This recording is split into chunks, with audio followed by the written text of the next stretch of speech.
Hi hello welcome back to my channel. ఈరోజు మనం టమాటా rice చేసుకుందామండి. టమాటా రైస్ కోసం స్టవ్ పైన బాండీ పెట్టుకొని అందులో కొద్దిగా జీలకర్ర, లవంగాయ, యాలక్కాయ, దాల్చిన చెక్క, కొద్దిగా కరివేపాకు,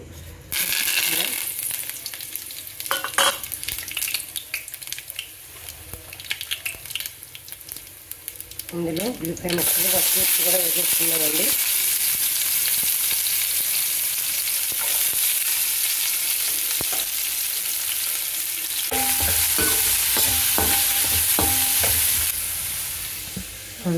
ఈలోపు టమాటాలు కట్ చేసేసుకున్నామండి.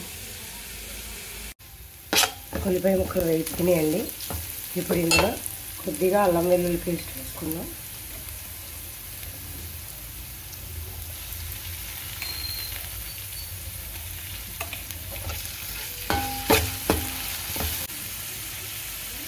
ఇప్పుడు ఇందులో సన్నగా తరిగి పెట్టుకున్న టమాటా ముక్కలు కూడా వేసేసుకుందాం.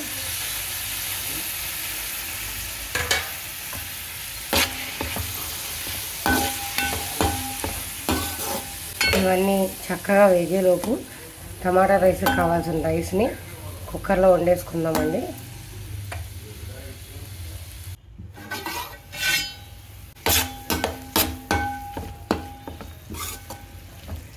కొద్దిగా పసుపు, సాల్ట్ వేసుకుందామండి.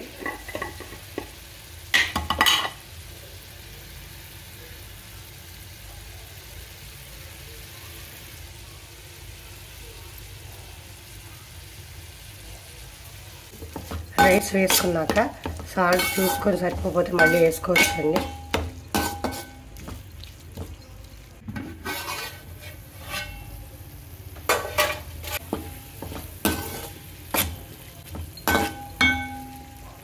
ఇందులో కొద్దిగా గరం మసాలా వేసుకుందామండి.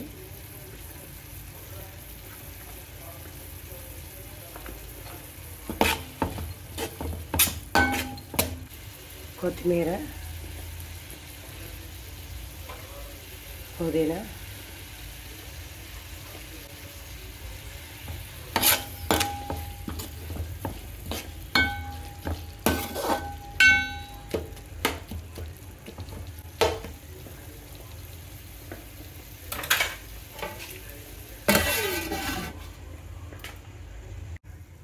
ఈ టమాటా రైస్ ఇంట్లో తినే వాళ్ళకైతే కారం వేసుకోకుండా కారం సరిపోతుందండి.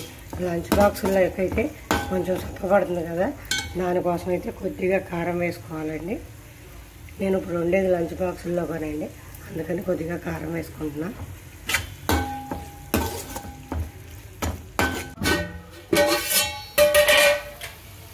టమాటా వేగిపోయిందండి. ఈ రైస్ కోసం మనం వండి పక్కన పెట్టుకున్న రైస్ కూడా రెడీ అయిపోయింది. ఇప్పుడు ఈ రైస్ని అందులో కలిపేసుకుందాం.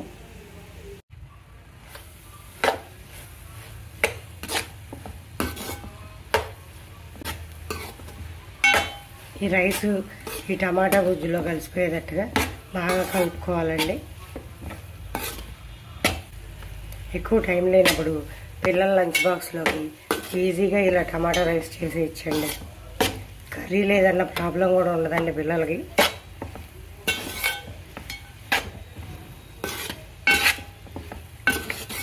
అంతేనండి. ఇలా ఒక 5 minutes సిమ్లో పెట్టేసుకుందాం.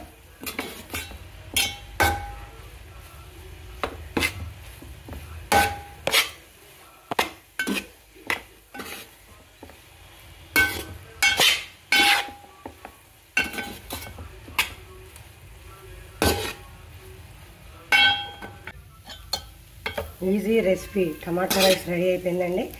ఇప్పుడు ఇందులో పైనుంచి కొద్దిగా మళ్ళీ కొత్తిమీర వేసేసుకొని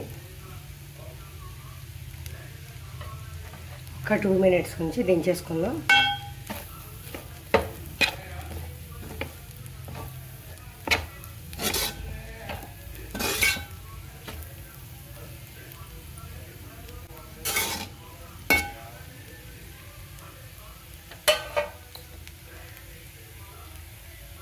ఇంతేనండి, టమాటా రైస్ రెడీ అయిపోయింది. ఈ రెసిపీ మీకు నచ్చినట్లయితే like, share, subscribe my channel.